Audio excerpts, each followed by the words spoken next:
Good morning, and welcome to Connecting Communities. Thanks for joining us today.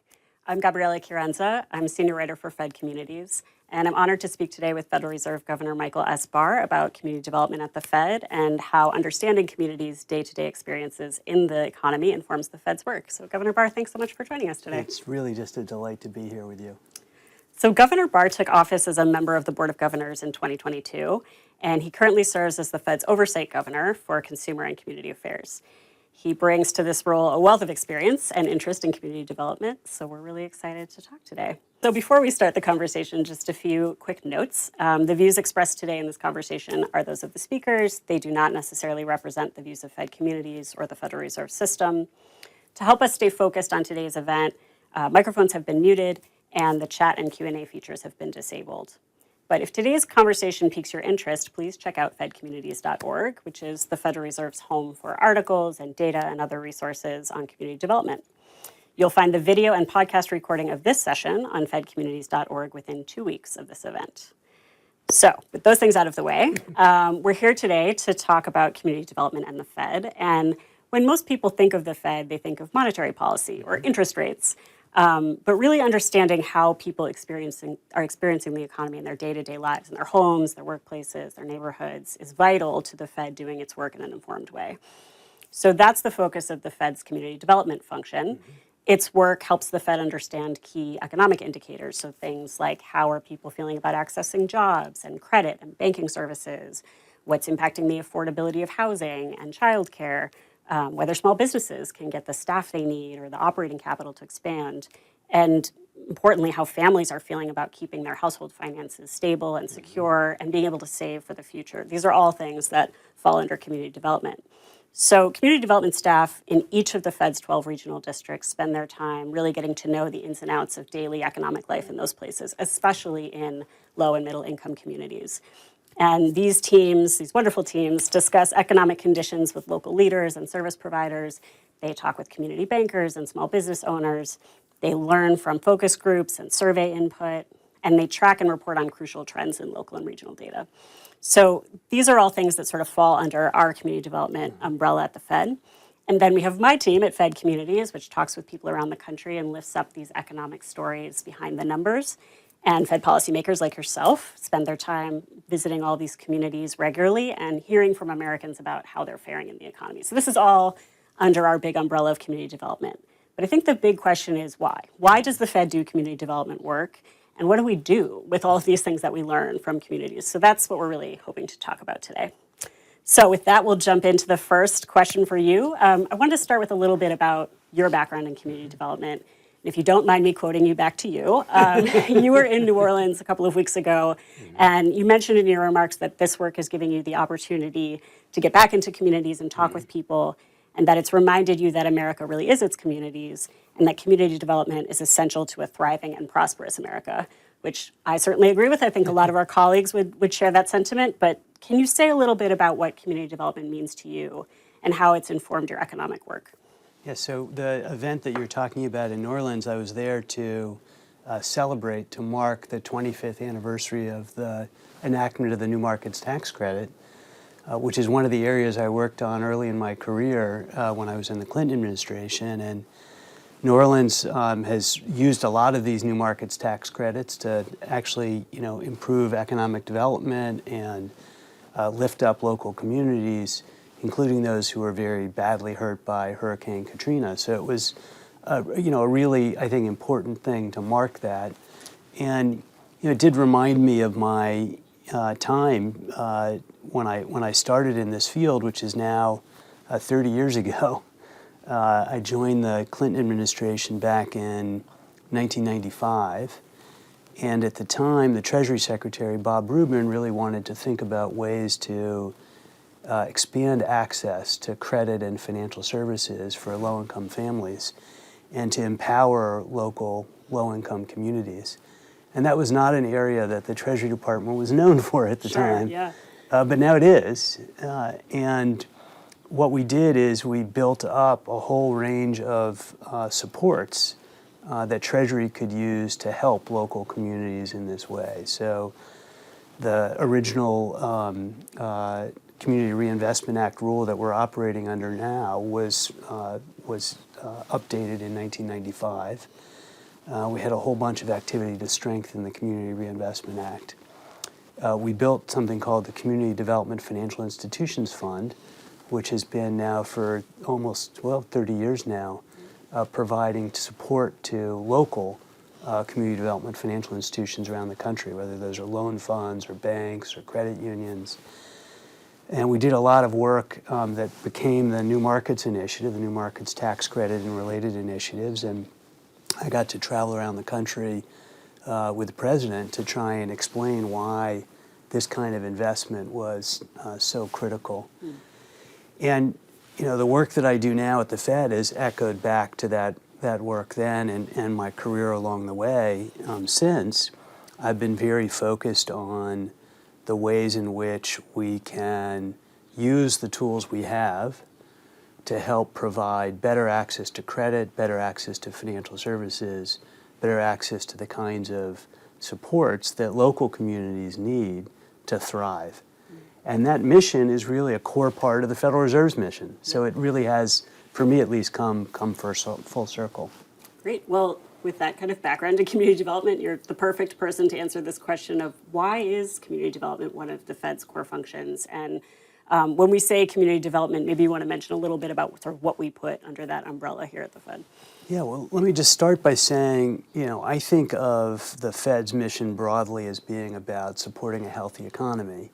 And we have some tools to do that are monetary policy tools. Congress has told us we're supposed to, for example, try and steer the economy using our monetary policy tools such that we reach maximum employment and have stable prices.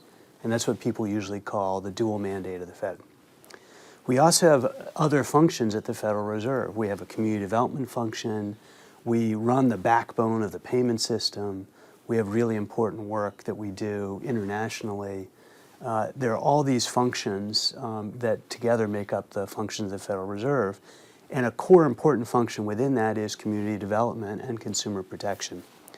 So for community development, what do? We do outreach to understand what is going on in the economy. That's really important as we're conducting monetary policy. We, of course, get lots of data about what's going on in the economy, national data, but we also need local data, including local data about low-income communities. We need to know what small businesses are thinking in their communities. We need to know how households are making decisions in their communities. And it's a big, complicated country we live in. Yes. And so for us to do our jobs properly, we need to have our kind of fingers on the pulse in all of these communities around the country. And so our community development function in the 12 Federal Reserve banks, regional banks, helps us get that information. We also do a lot of visiting around the country. So I know I'm on the road quite a bit to try and talk to community leaders, small business owners, to households, to CDFIs, workforce development agencies, nonprofits, large employers in the area to really understand what's going on. And our community development function supports that kind of outreach. Community development also plays a role in helping us do research on what's going on in the economy. So we have two, for example, really important surveys that we do. The Survey of Household and Economic Decision Making, or the SHED, which is a national survey that sheds light on what's going on for households all around the country. And then the system also runs a small business credit survey that's in the field now, I believe. And that helps us, again, get a finger on the pulse of what's happening in the small business community. So these are really all important inputs into how we think about monetary policy, and they also translate into the work that we do on the ground, helping local communities to thrive. Sure. We're not the engine of economic growth in the country, but we can help convene people, we can help shed light on issues, we can help problem solve together. And these are all community development functions. Yeah, I mean, I think oftentimes people don't know how much listening we do. I mean, we yeah. spend a lot of time convening people and bringing people together who might not otherwise meet each other to be able to have some of these conversations in a safe space at the Yeah. Fed to be able to talk about things that are impacting them. Yeah. So that's a very good point that you make about that. I know that you've been traveling a lot, as you mentioned, and you've been talking with people all over the country. Can you tell us a little bit about what you've been hearing from people? How are people feeling? What kinds of input are you getting, depending on where you've been? Yeah, so there are lots of things going on in the country at the same time, so it's hard to say any one particular theme. But I will say, people really didn't like high inflation, and they're really focused on helping to make sure that they can afford the things that they have and need in their lives. And so that's why we spend so much time on that objective, working to get inflation back to our 2% target. We made a lot of progress on that, but we still have some work to do. And then people are worried about the employment situation. So we have kind of a two-speed economy right now. Wealthier households are doing quite well, most of them. But low-income households, many of them are struggling. And the labor market, people are worried about whether if they lost their job, whether they might get a job in the future. And so we have to pay careful attention to making sure that the labor market is solid. And both those themes, come out in my conversation. In many communities that I visit, people are worried about access to credit and credit availability. That was particularly true. For example, I visited two different Native American communities not that long ago, and both of them were struggling with getting access to credit for home mortgages in particular, and for small business growth in their communities because of the particular challenges that Native communities often have. So I visited the Salish and Kootenai tribes on one side of Glacier Park and the Blackfeet Nation on the other side. And they were both struggling with very different economic situations. And for the Salish and Kootenai, it was a massive increase in the economy on that side of the park, were pricing people out of affordability. And in the Blackfeet Nation, they were looking to get economic development to kind of jumpstart their local economy. So lots of nuance around the country, but people are really focused on our core mission, which is making sure we've got stable prices and maximum employment. Yeah, I mean, it's interesting that you bring up Indian country because we actually have a new piece out today. We went out and spoke with some folks in Oklahoma, the Chickasaw Nation, the Choctaw Nation, and the Pawnee Nation.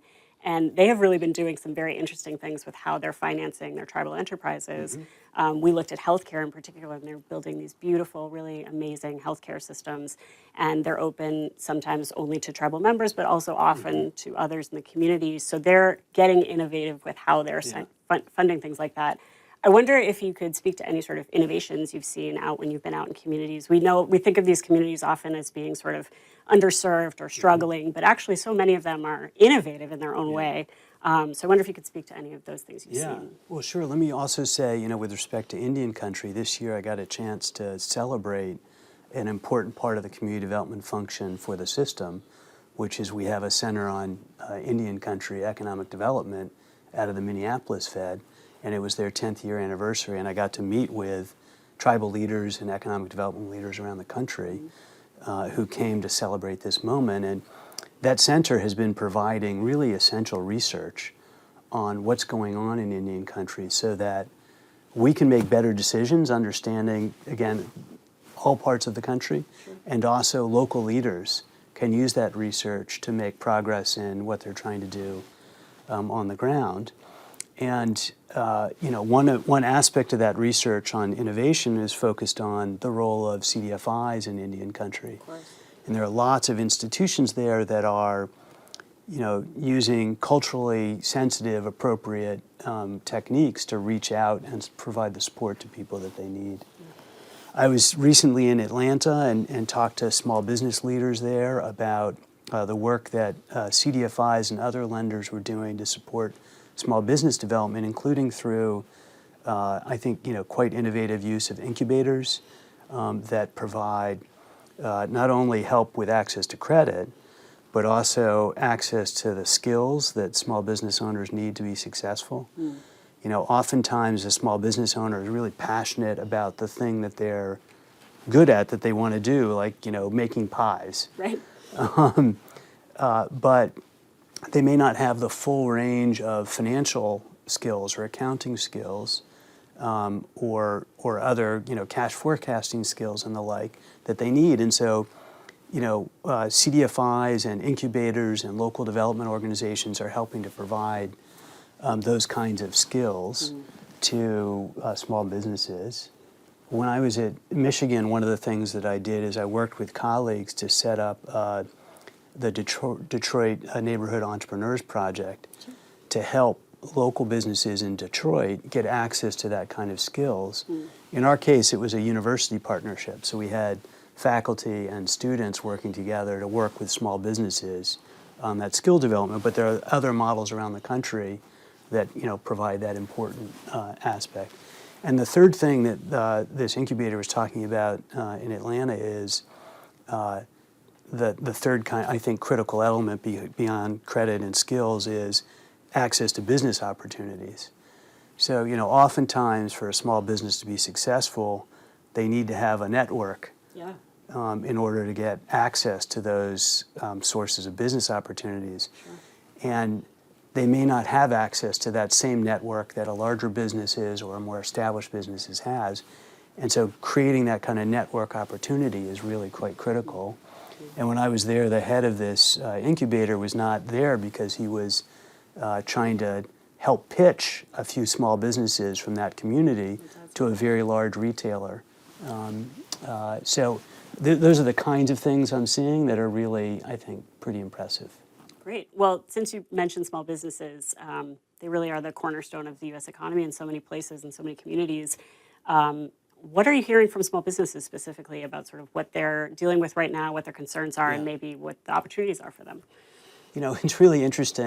Whenever I talk to small businesses, you get this kind of two very different messages from the same people at the same time. Okay.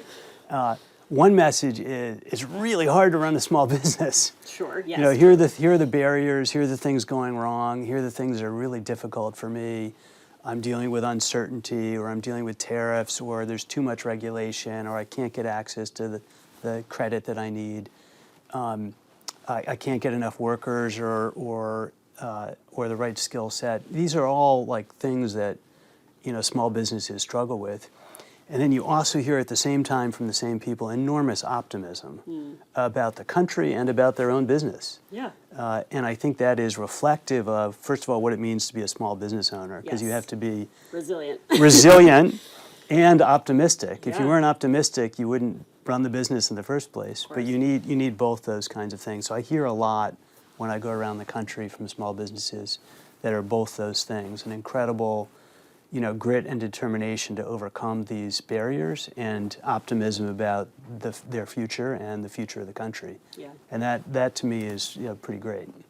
So you also mentioned CDFIs, and they're such an important part of our community development framework and of so many communities and funding things that communities need. I know you speak with them a lot. You've been involved with them for a very long time with the CDFI fund. What are you hearing from CDFIs or from folks working with CDFIs about how they're sort of dealing with some of the funding uncertainty that's going on and just how they're feeling about being able to fund and continue to fund the projects that are so important to them and their communities? I do think CDFIs are worried about whether they're going to continue to have the funding that they need to do the important work in their local communities. I hear that all around the country, and I certainly understand that concern. And CDFIs have been so essential really over the last 30 years in helping local communities get the credit they need to thrive. And I was just talking with a group of CDFIs not that long ago, and they've been doing such important work. They were present during the pandemic. They helped so many businesses and communities and households get through that period of time with the supports that they needed. And now really the CDFIs need the support of the country to, continue to do their important work. So let's talk a little bit about the value that the Fed finds in having all of these community conversations, engaging with all of these people. How does the Fed take what it learns and apply it? How does that happen? So it happens in lots of different ways all over the country. It happens in the reserve banks, and it happens here at the board. We gather all kinds of input. Some of that input goes into what's called the Beige Book, which is a report on economic conditions in all the regions around the country that helps us understand what local communities are experiencing. And it's important, a qualitative input into our decision making at the Federal Open Market Committee, where we set interest rates and set monetary policy. So, the Beige Book is one way that matters. I mentioned visits around the country that gives policymakers a chance to understand, again, what's happening, everywhere around the world. We have around the country.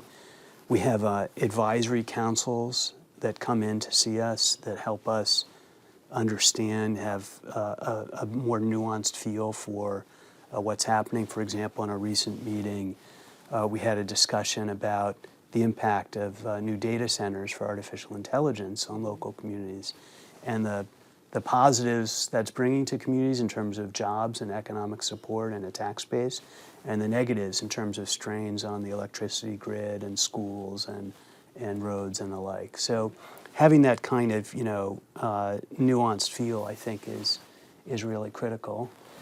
So we use that as inputs to monetary policy. We use it to help local communities to bring people together, to convene, to produce better outcomes in that local community.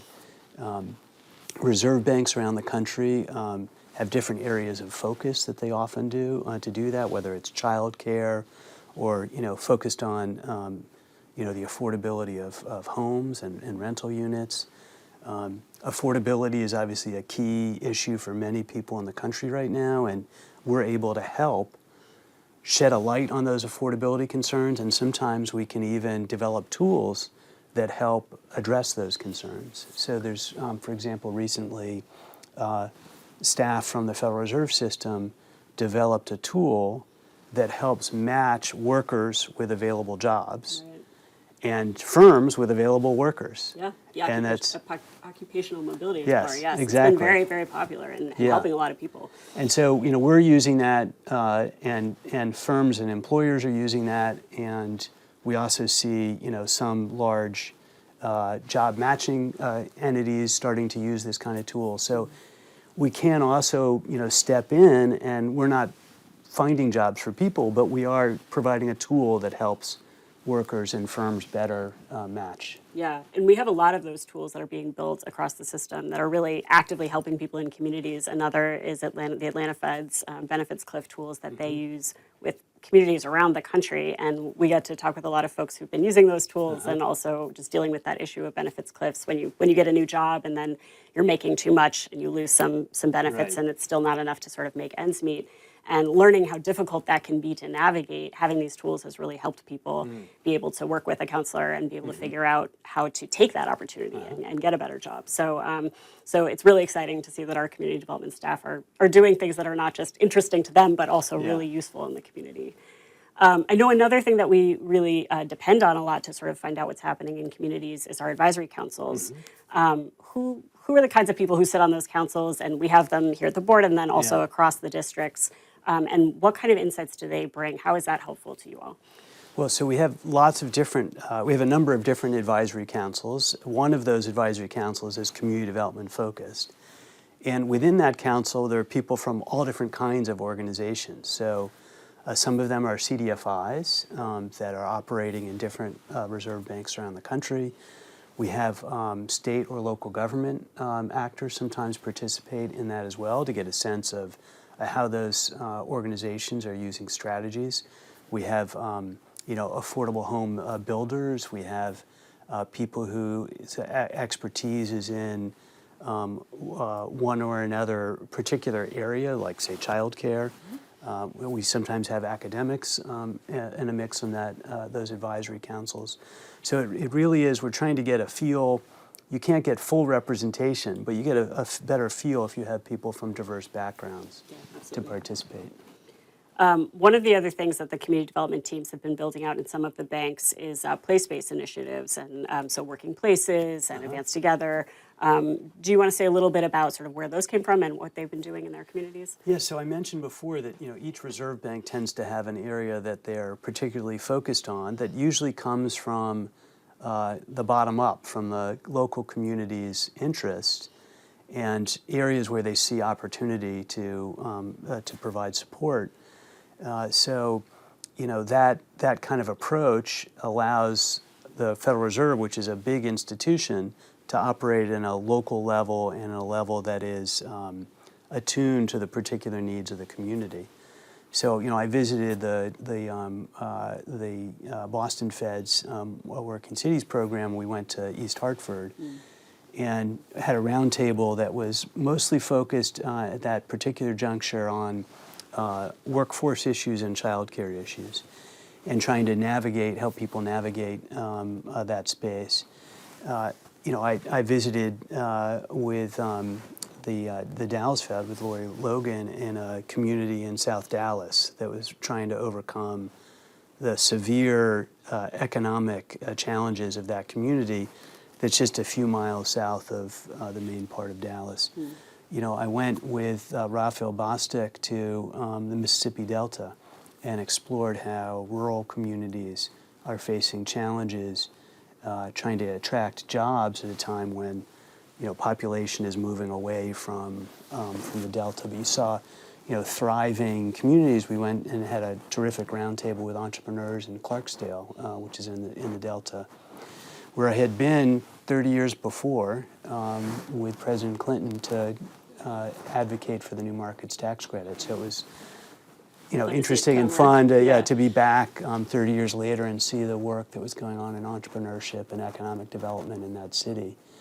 So again, all over the country, I've had a chance to see in St. Louis and in Omaha and Atlanta and Jacksonville and here in Washington, D.C., the incredible work that's happening in community and economic development. And the Fed is often an important convener in all those cities that I've been to. Yeah, absolutely.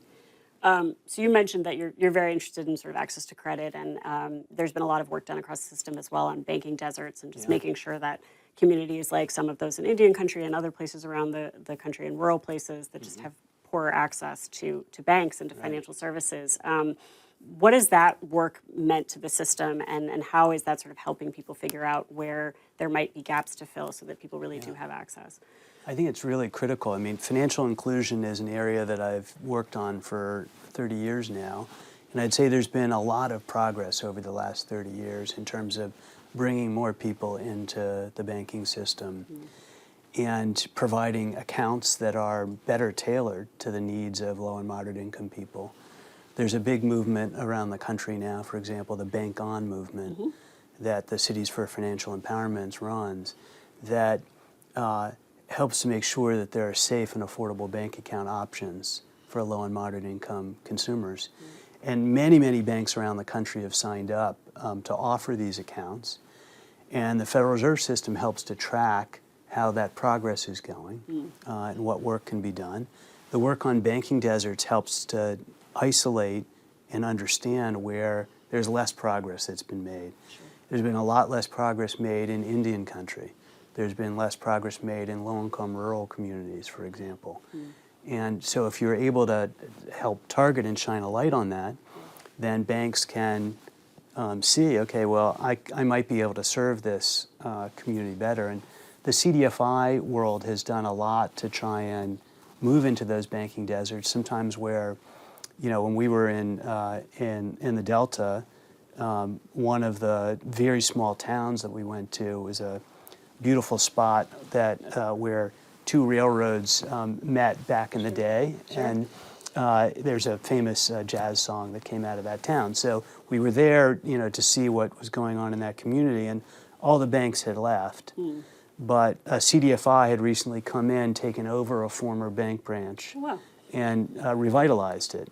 And so that community now has a bank and banking services once again. So I think, shining a light on that kind of gap can help provide, the basis for the next step, which is, filling the gap. Right, absolutely.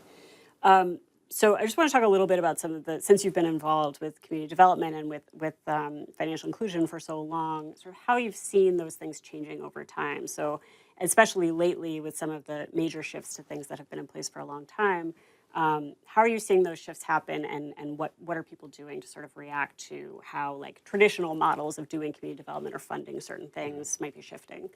Yeah, I think it's too early to tell how that's going to go. I mean, my experience has been that the community development field is a resilient field. Indeed. And has gone through lots of big changes over the last 30 years in how they operate in the competitive landscape they're operating in, and in the availability of funding.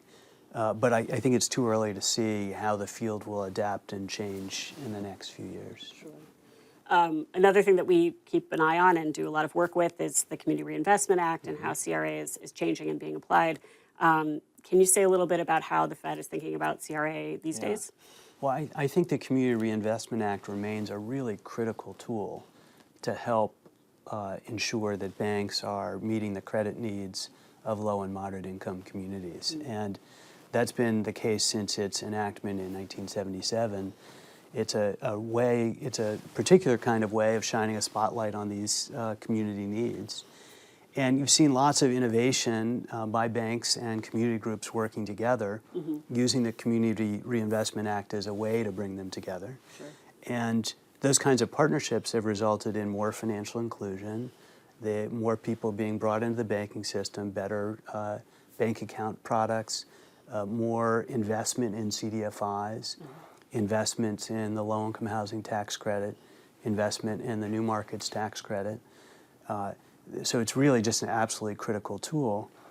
We had a long period working with the other agencies to come up with a revision of the 1995 rule 2 years ago that I thought was terrific, and that I think made a lot of progress in updating it to the modern age, and also to addressing long-standing questions that people had where both banks and communities wanted greater clarity. Sure. Unfortunately, the agencies were sued, and given that lawsuit, we decided to move back to the 1995 rule, and that's the rule we're implementing right now. It's the same rule that's been in place during this time, and as I said, I think CRA remains an absolutely critical, important, central tool for banks and communities to work together. And it's important responsibilities of the Federal Reserve to make sure it's implemented in a strong way. And so we are doing that. We're going to continue to focus on good, strong, solid implementation, continuing to develop tools that will help local communities, and making sure that banks, examiners, and communities all have the information they need to make good decisions. And I know as part of that revision process, there was a lot of discussion about how things might be, where there might be missed opportunities of things that could be funded. And one of those things was, opportunities in the Indian country. One of those things was how to help communities be resilient in the face of weather events, things like that. So has there been, even though we're still with the old rule, has there been some thought about sort of how to apply some of those things anyway? Have some of the financial institutions really picked up on some of those ideas and run with them? Yeah, I mean, one of the things that I saw when I was out visiting the Salish and Kootenai tribes, we had a roundtable with lenders in that community, and there was really good discussion about how to continue to focus on expanding access to credit in Indian country. And that's just one example, but I do think people are trying to think creatively how to use a mix of government programs and private programs, partnerships with sovereign nations and with state and local governments. So those strategies, I think, will continue, and will continue to provide support for the work that is going on around the country. So there's obviously also a lot of change happening. both in the economy and in opportunities in community development. And it's very exciting. There's a lot of new things happening. One thing we're hearing a lot about and talking a lot about is artificial intelligence. And there's been some excitement about that, but also some concern, especially on the employment side.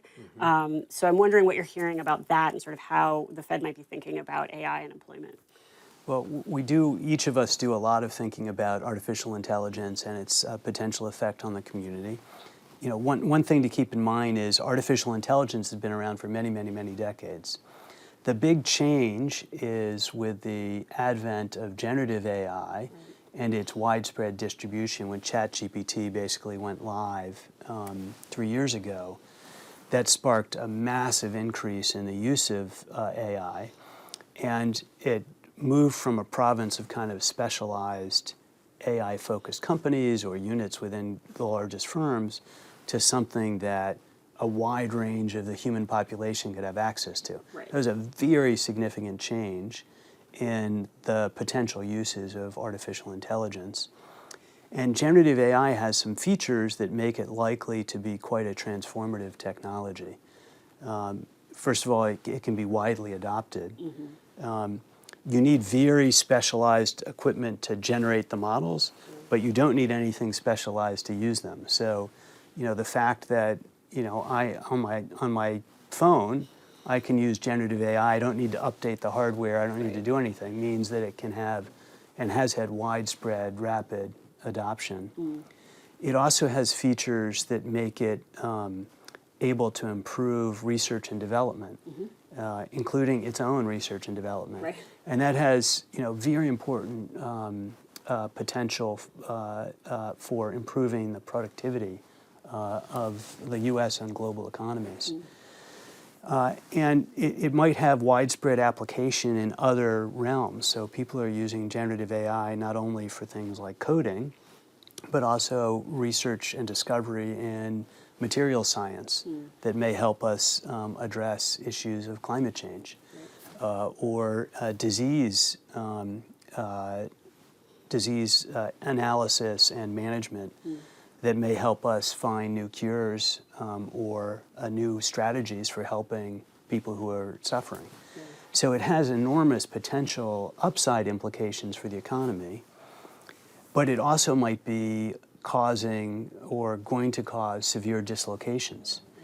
So I understand that people are worried about the effect on the labor market, and I think that's an appropriate thing to worry about. If the change happens very rapidly, you could see significant dislocations in particular sectors or more broadly. We may be beginning to see a little bit of that in the employment data, not a lot, but a little bit of it in the sense of this low hire, low fire economy we're in right now. The low hiring part may be due in part in some sectors and for some workers to the introduction of or potential introduction of AI. So you can see that for particular sectors that are more AI exposed. The young workers, new entrants to the labor market, are having a harder time getting that first job. So it is, I think, probably showing up a bit in the data now and might be an area to watch in the future. My own view is kind of optimistic because I think even if there are short-term dislocations, what we've seen with the introduction of technologies in the past is that over the long term, new jobs are created. Jobs that exist now change to be more productive. So workers who are more productive get paid more.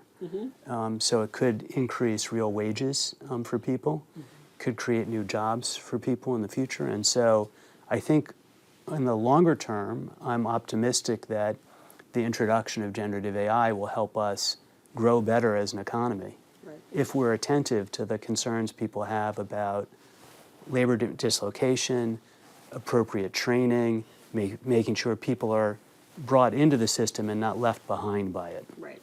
Yes, which is, of course, another important function of community development. Throughout all of these technology changes we've seen in the past, the communities are the ones who've stepped in with resources and community organizations and employment agencies to help people sort of adjust. But another thing that people have to keep in mind when we're in moments like this is that it's important to have some savings. And of course, that's been very difficult for lower and middle income communities. It's just very hard to save. I know there are some innovations that might be helping with that or hope to help with that, things like fintech. Do you want to say a little bit about how people are thinking about saving in a difficult time to save, and then also what might be helpful to them in doing that? I do think there's, again, a big gap in the economy right now between the upper, say, 40% of the country and everybody else. And it's very hard, not just for low-income people, but for middle-income people to have the ability, given their expenses and their limited income, to put money aside to save. Very, very challenging. And if you're living paycheck to paycheck, you can also experience shocks that not only you're not saving, but you're falling behind. You might get yourself stuck in a bad credit situation, or you might need to do other things like forego actual getting medical care that you need because you don't have that kind of buffer. So I think it's super challenging. The financial sector can do some things to improve the ability of people to save. Having safe and affordable bank accounts, I think, is really critical for that. There are budget management tools that banks and fintechs have been providing that can help people manage those circumstances. One of the things the Fed has been working on for a while now, and we launched a couple of years ago, is FedNow. FedNow is a payment system that enables banks to be able to send money and have it received right away, or to receive money and have it used right away. Right. And that's really critical, especially for low and moderate income people, to have better control over their financial lives. Low-income people have what I call no slack, no financial slack in their lives.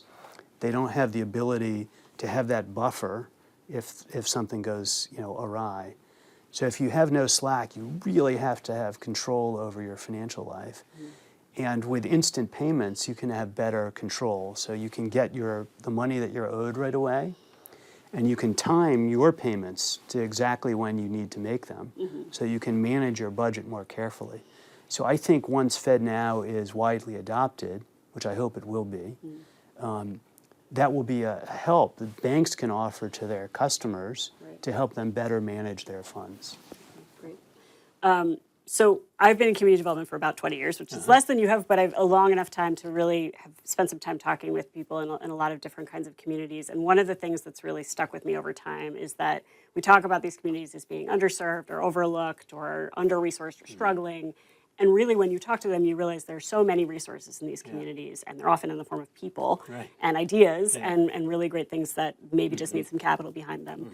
And I can think of so many options of stories that I have from those visits. I wonder if you could share maybe a story or an experience that you've had out in the community that's really made you sort of feel that strength of what we often call low and middle income communities. They're really doing really incredible things with not a lot of resources. Yeah, that's been my experience too. When I, again, go out around the country, even in communities that don't have the external resources that other communities may have, there are people in there who have incredible entrepreneurial spirit and drive and good ideas and can get out there and make a difference in selling those ideas if they have a little support. I met one of the entrepreneurs that I met in one of the recent roundtables was a young person who had developed a new security company using robotics. And what a great innovative idea. He had struggled at the beginning to get access to credit to get this going. He got access to credit, and now it's really taking off. So there are people there with the skills and with ideas, and they just need a little bit of something. Sure. Access to credit, access to that missing skill development, access to business opportunities, and then they can really thrive. Yeah, absolutely. Yeah. I know another piece of it that's very important is trust, and a lot of communities have had bad experiences before, and so maybe are less likely to work with more traditional sector funding or things like that. And oftentimes, our folks in communities are really that bridge for a lot of people. So one example I have is, I spoke with some folks about their benefits cliff situations, and then one of those women actually followed up with me 2 years later and said, well, I took that job and I ended up getting promoted, and I have an apartment now with my kids, and everything's great. And I'm still working with the organization that helped me, and now I'm able to help others. And there's so many examples of people stepping in to help their neighbors and friends, and also just be able to be that connection to say, don't be nervous about sort of getting involved with something that might seem like, can you trust it? So I think, again, that's another example of sort of the people as resources in those communities. I do think trust is absolutely critical, and you kind of need it in both ways. You need people to trust the things that are trustworthy, and you need people to not trust the things that are not trustworthy. Of course. So that's, I think, an essential skill that local community leaders can help people navigate so they don't get stuck in a trap by taking on a product or service that doesn't make sense for them, and they can use the products and services that will actually help them. Yeah, absolutely. Well, we are getting to the end of our session here, and I have so many more questions for you, but it's been really great to hear more about sort of all of these things happening in communities and all of these ways that the Fed is really listening and trying to learn from what communities are doing and how that might impact the larger policy conversation. So I hope this will be the first of many conversations that we have about this over time as things change. So I just wanted to ask you in our last few seconds if there's anything that I didn't bring up or anything that you wanted to be sure you mentioned about community development right now. Well, I'll just return to the theme that we were talking about at the start, which is I think the community development function is so critical to the Federal Reserve System, to the work that we do on behalf of the American people. I think lots of people don't know what the Fed is or what it does, but in local communities around the country, the community development affairs staff are just doing great work on the ground, partnering with local organizations and helping the economy to thrive. And that, I think, is just a critical part of what we do for the country. Wonderful. Well, thank you, Governor Barr, for being here with us today on Connecting Communities. It's really been a pleasure to talk with you. And as always, we want to say thanks to the regional partners and the community partners that we work with all the time who really keep us connected and keep us well informed about what's going on the ground. Our colleagues in the districts can't do their work without you, so thank you for all you do. We're going to have a couple of very quick notes at the end here before we close, a few quick requests. You, our attendees, will get some survey information at the end of this. Please fill out the survey that you get and let us know what you thought of today's session. That helps us bring you timely and relevant sessions in the future. Please, again, as I mentioned at the beginning, please check out fedcommunities.org. This session will be there in about 2 weeks, the recording of this session. And you'll also find many, many more community development articles and resources and data. Many of the tools we talked about today are there. It's a first stopping point for all of our other work in the community development system of the Fed. So check that out. And while you're there, please subscribe to our newsletter. I promise we don't spam you, and we send a lot of good information that will help you connect with all of the community development work happening across the Fed. And finally, please check us out on social media if you're out there. We're on LinkedIn, Facebook, and X, so you can find Fed Communities there. I think that is everything. And so thank you again, Governor Barr, for being with us today, and thank you to our attendees for attending. We look forward to seeing you at the next session. Please take care.